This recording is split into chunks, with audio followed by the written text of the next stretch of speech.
Hello विद्यार्थी मित्रों, तो आप सभी लोगों का स्वागत है हमारे इस YouTube चैनल यूनिक एकेडमी के अंदर।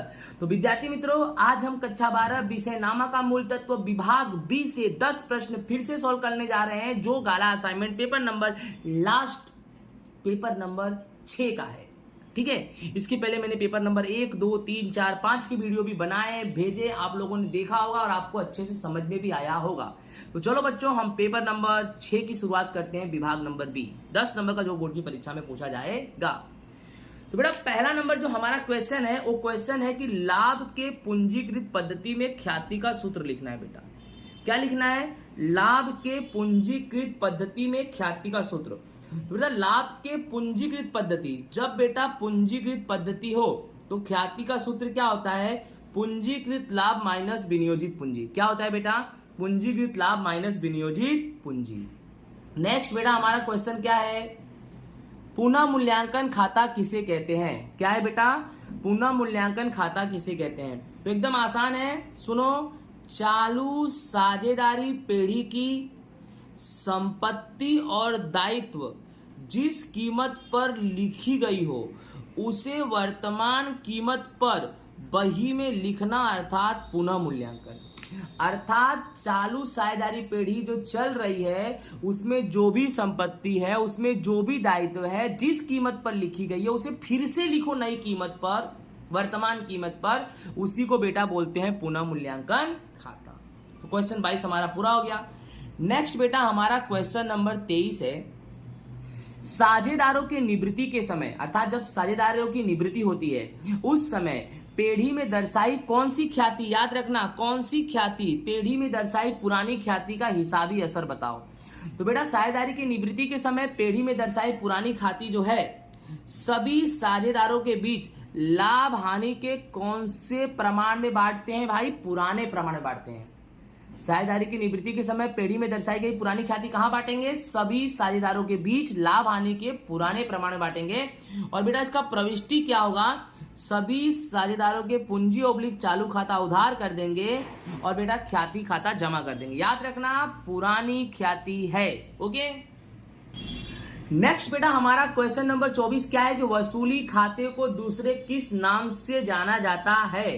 तो बेटा वसूली खाते को माल मिलकत निकाल खाता अथवा माल संपादन खाता के नाम से जाना जाता है। तो वसूली खाते को दूसरे किस नाम से जाना जाता है? तो माल मिलकत निकाल खाता अथवा माल संपादन खाता के नाम से बच्चों जाना जाता है।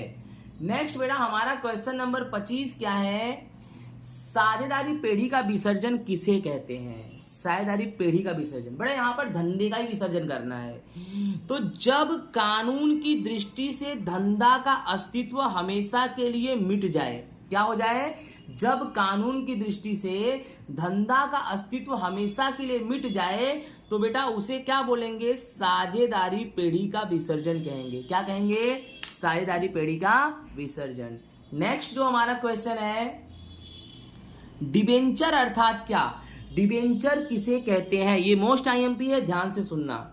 कंपनी आम जनता के पास से जो लंबे समय तक रकम उधार लेती है, पहले कोई भी कंपनी आम जनता के पास से लंबे समय के लिए जो रुपया, जो रकम उधार लेती है, उसी रुपया या रकम के बदले में कंपनी विनियोगकर्ता को, विनियोगकर्ता मतलब कौन? जिन लोगों से कंपनी ने पैसा लिया है, तो उन विनियोगकर्ता को कंपनी कर्ज दर्शाता दस्तावेज देती है। अर्थात एक ऐसा दस्तावेज देती है, उस दस्तावेज में यह लिखा रहता है कि हमने आपसे इतना रुपया लिया है और इतने समय पर ब्याज सहित हम आपको इतना रुपया चुकाएंगे, टर्म्स और कंडीशन के अकॉर्डिंग। ओके, उसी को हम क्या बोलते हैं? डिबेंचर कहते हैं। डिबेंचर किसे बोलते हैं?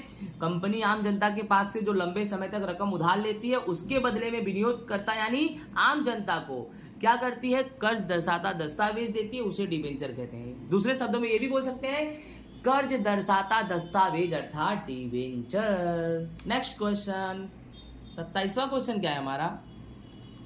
गुणोत्तर को कौन कौन से स्वरूप में प्रस्तुत कर सकते हैं? तो बेटा गुणोत्तर को प्रमाण के स्वरूप में प्रस्तुत कर सकते हैं, प्रतिशत के स्वरूप में, समय के स्वरूप में, और बेटा समय में जैसे दिन में, सप्ताह में, महीना में, और बेटा अपूर्णांक स्वरूप में भी गुणोत्तर को प्रस्तुत कर सकते हैं।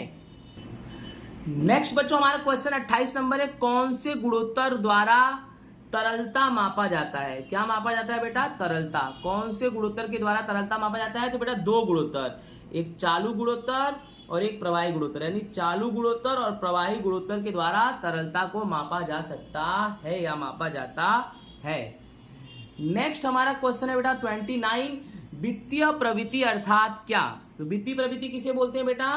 तो पक्की तलपट में इक्विटी और दायित्व पक्ष के व्यवहारों में से, क्या बोला मैंने?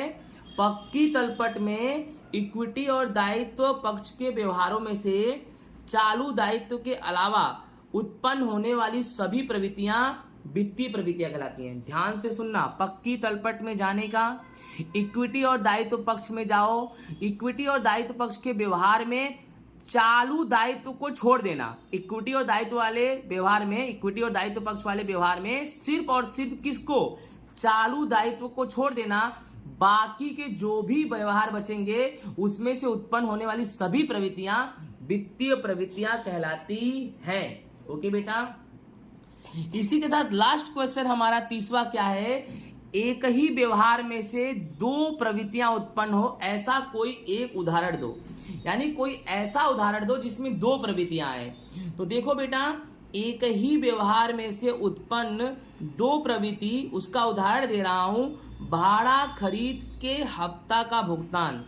अर्थात कोई भी चीज आप भाड़े पे खरीद रहे हो और उसके हफ्ते से भुगतान कर रहे हो। जैसे आपने जमीन भाड़े पे खरीदी, भाड़े पे मतलब जमीन आपने हफ्ते पे खरीदी। तो जब जमीन आप हफ्ते पे खरीदोगे तो आपको क्या देना पड़ेगा? मूलधन के प्रति भुगतान करना पड़ेगा। अर्थात जितने की जमीन है उतना तो तुम्हें देना ही है, तो बोलेंगे मूलधन के प्रति भुगतान। और साथ ही साथ जितने की जमीन है तुम हफ्ता भरोगे तो ब्याज का भी भुगतान करना पड़ेगा। अर्थात जमीन भाड़े से खरीद रहे हो तो आपको मूलधन भी भरना पड़ेगा और ब्याज भी भरना पड़ेगा। तो जो मूलधन के प्रति भुगतान है यह विनियोग प्रवृत्ति है। विनियोग प्रवृत्ति क्यों? क्योंकि आपने इन्वेस्ट किया है, आप जमीन खरीद रहे हो और जमीन का हफ्ता भर रहे हो, तो ये एक प्रकार का इन्वेस्ट है, तो विनियोग प्रवृत्ति। और जो ब्याज का भुगतान है वो आपके जमीन की कीमत से एक्स्ट्रा जो कीमत ली जाती है उसको बोलेंगे। तो ब्याज का भुगतान ये दायित्व की प्रवृत्ति में आएगा और मूलधन के प्रति भुगतान ये विनियोग की प्रवृत्ति में आएगा। तो भाड़ा खरीद के हफ्ता का भुगतान यह एक ऐसा व्यवहार है जिसमें दोनों प्रवृत्तियां आ रही हैं, विनियोग प्रवृत्ति और दायित्व प्रवृत्ति। तो बेटा इसी के साथ अब हमारा गाला असाइनमेंट का पेपर नंबर 1 से लेके पेपर नंबर 6 का विभाग भी पूरा हो गया। ओके बेटा, आई होप आपको समझ में आया होगा। धन्यवाद, राधे राधे।